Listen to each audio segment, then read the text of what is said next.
En France, l'abrogation du Code noir a été approuvée à l'unanimité par l'Assemblée nationale. Ce décret oublié régissait la vie des esclaves dans les colonies. La France et la Norvège renforcent leur alliance autour de la dissuasion nucléaire européenne, une initiative portée par le président Emmanuel Macron.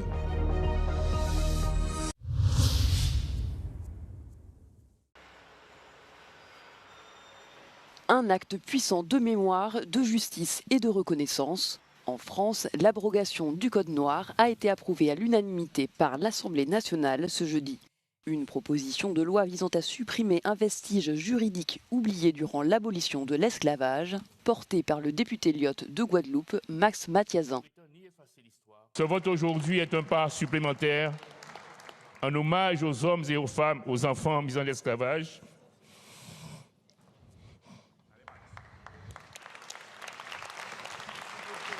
À ces hommes et ces femmes mis en esclavage et d'où je viens. Et permettez-moi de remercier ma maman.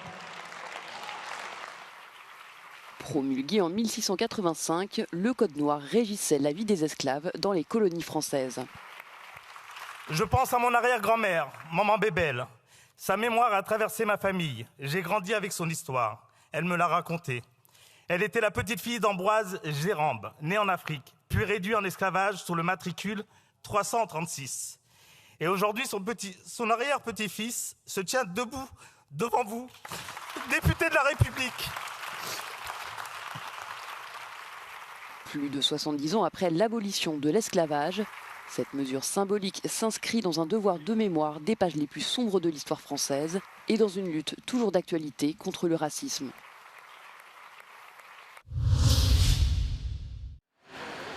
Le Premier ministre norvégien Jonas Gahr Støre était à Paris ce mercredi pour rencontrer Emmanuel Macron et sceller une nouvelle entente bilatérale de défense. À cette occasion, les ministres de la Défense français et norvégiens ont officialisé l'accord de Narvik, destiné à renforcer la coopération militaire entre les deux pays, avec notamment une clause d'assistance mutuelle. Le texte prévoit également la possibilité d'accueillir temporairement les forces aériennes stratégiques françaises dans les pays partenaires. La Norvège, partenaire géographique et stratégique clé avec lequel nous avions déjà des coopérations importantes pour assurer la protection du territoire allié face aux menaces extérieures, représentera une forte valeur ajoutée pour cette dissuasion avancée. De son côté, le Premier ministre norvégien a salué l'initiative du président français. For many years, French nuclear weapons were exclusively linked to France's own security. France is now opening up dialogue with close allies on how their nuclear weapons also can contribute to European security, broad sense, and deterrence against military threats. Dans un discours prononcé début mars sur la base stratégique de l'île Longue près de Brest, Emmanuel Macron avait présenté une version actualisée de la doctrine nucléaire française. Le chef de l'État y avait évoqué une dissuasion avancée associant plusieurs pays européens volontaires tout en précisant que la décision ultime resterait exclusivement française. 8 pays avaient immédiatement rejoint cette initiative, l'Allemagne, la Pologne, le Royaume-Uni, les Pays-Bas, la Belgique, la Grèce, la Suède et le Danemark. Réunis ce jeudi à Chypre, les ministres européens des Affaires étrangères ont estimé que pour engager d'éventuels pourparlers avec la Russie, le mandat compterait davantage que la personnalité chargée des discussions. Selon eux, toute division au sein de l'Union européenne risquerait surtout de renforcer Moscou et d'affaiblir l'Ukraine.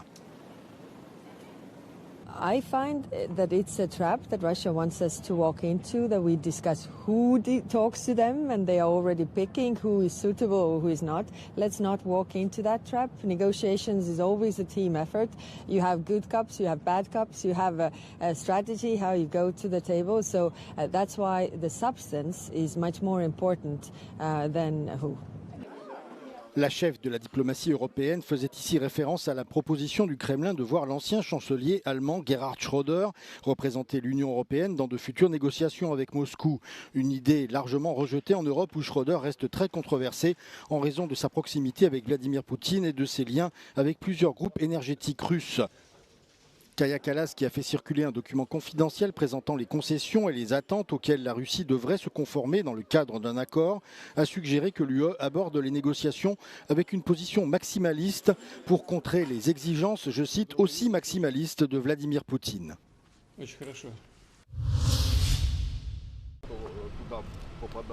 Alors que les regards sont tournés vers le conflit en Iran, Volodymyr Zelensky lance un appel à ne pas oublier la guerre qui se poursuit dans son pays. Dans une lettre adressée à Donald Trump et au Congrès américain, le président ukrainien demande qu'on lui fournisse plus de missiles patriotes pour faire face aux bombardements acharnés de l'armée russe. Ми розуміємо, що багато глобальної уваги зараз війні в Ірані. Потрібно припиняти і війну тут, в Європі. Війну дуже криваву, яка триває вже 5-й рік на повномасштабному рівні. І чим швидше ми зможемо дати більше захисту від балістики, тим швидше ми зможемо зробити так, щоб дипломатія спрацювала. Поки Росія покладається на ракети, її інтерес до дипломатії не справжній. Ми маємо це виправити. І можемо це виправити тільки разом з Америкою. Alors que les pourparlers entre Moscou et Kiev sont dans l'impasse, ces derniers jours, la Russie a intensifié ses frappes sur l'Ukraine.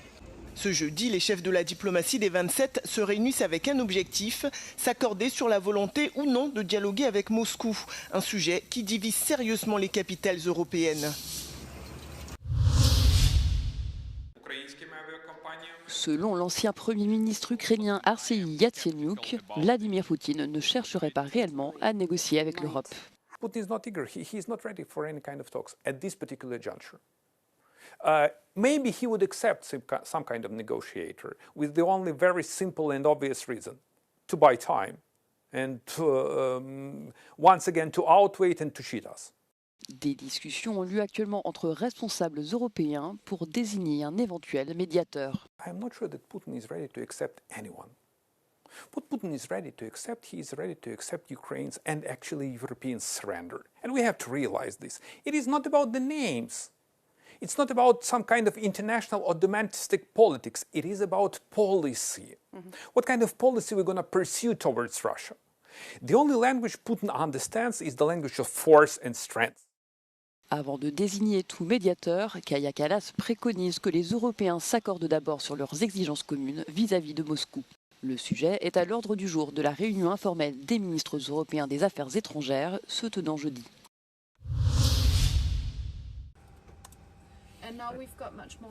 Imaginez un monde où l'homme n'a presque jamais posé les yeux. Une oasis de vie cachée sous les glaces de l'Arctique, dans l'une des régions les plus secrètes de notre planète. Une expédition de Greenpeace a décidé de vous y emmener. Baptisée le Banana Hole, cette zone ultra reculée est perdue en haute mer entre la Norvège et le Groenland. Ici, à 3000 mètres de profondeur, dorment des écosystèmes anciens, des sources chaudes volcaniques et des monts sous-marins encore inexplorés. Une véritable bibliothèque vivante de l'histoire de la planète.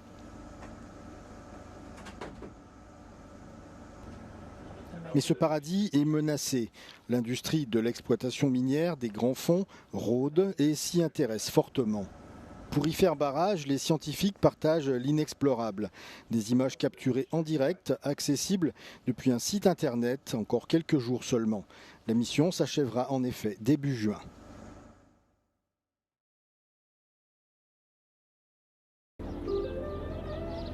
La chaleur étouffe désormais aussi le Vatican, au cœur de Rome, où les températures et l'humidité atteignent des niveaux particulièrement élevés.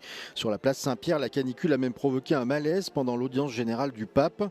Un homme s'est effondré alors qu'il attendait pour saluer le souverain pontife, qui est rapidement intervenu pour lui porter assistance. Rome n'est pas encore placée en alerte rouge, mais les autorités sanitaires italiennes pourraient déclencher ce niveau maximal dans les prochaines heures. In the daytime, we went up to the Colosseum. And it was very, very hot. So, yeah, if you're dressed for the weather, have your parasol, have your sunglasses, have factor 50. As long as you stick to the shadows, it's doable. But I don't want to go into the basilisk now. It's way too hot to go into the waiting row. Yeah, I can't tolerate this weather. But I'm only a visitor. I wish good luck to everyone living here. Les autorités ont averti que la situation météorologique nécessite une attention particulière, surtout pour les personnes les plus vulnérables. Il est conseillé de limiter les déplacements et bien sûr de s'hydrater fréquemment.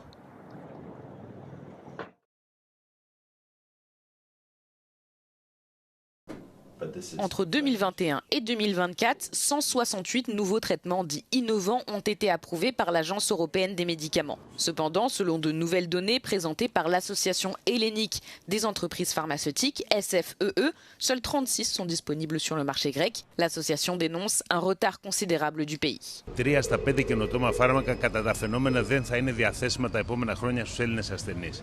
Αυτό στην πράξη σημαίνει πως κάποιοι άνθρωποι που μπορεί να πάσχουν από ένα πολύ σοβαρό χρόνιο νόσημα, όπως είναι για παράδειγμα διάφοροι τύποι καρκίνου ή νοσήματα του αίματος ή και πολλά άλλα νοσήματα και σπάνια, μπορεί να μην έχουν πρόσβαση σε εκείνη τη θεραπεία που είναι η καταλληλότερη για αυτούς. Γιατί καλώς ή κακώς κάθε φάρμακο ανταποκρίνεται σε κάποιους ανθρώπους. Δεν υπάρχει ένα φάρμακο για μια νόσο που να καλύπτει τους πάντες. Selon l'association, les entreprises hésitent à commercialiser de nouveaux médicaments en Grèce, en cause l'existence de mécanismes qui en réduisent la rentabilité. Τα αυστηρά μέτρα μείωσης της φαρμακευτικής δαπάνης στην Ελλάδα είναι κληρονομιά της κρίσης χρέους. Τότε είχαν διαπιστωθεί υπέρογγες δαπάνες για φαρμακευτικά σκευάσματα και θεραπείες που σε πολλές περιπτώσεις ήταν αποτέλεσμα διαφθοράς ή απάτης. Σήμερα, ο Σύνδεσμος Φαρμακευτικών Επιχειρήσεων Ελλάδας προειδοποιεί ότι τα ίδια αυτά μέτρα αποτρέπουν δεκάδες καινοτόμα φάρμακα από το να φτάσουν στους Έλληνες ασθενείς. Το τι ζητάμε την πολιτεία για τα επόμενα 3 χρόνια, ένα ξεκάθαρο περιβάλλον, διαφανές περιβάλλον, όσον αφορά τη φαρμακευτική δαπάνη, το οποίο θα στέκεται σε 2 πυλώνες. Ο ένας πυλώνας θα είναι επαναπροσδιορισμός της δημόσιας φαρμακευτικής δαπάνης που να καλύπτει τις ανάγκες των πολιτών, και το δεύτερο, μέτρα, ψηφιακά εργαλεία, ελέγχους πίσω από την δαπάνη, να την κάνουμε ακόμα πιο αποδοτική. Les délais d'attente avant qu'un médicament ne soit disponible en pharmacie sont en hausse dans toute l'Union. Seuls 28% de nouveaux médicaments sont pleinement accessibles aux patients européens via les systèmes nationaux de remboursement.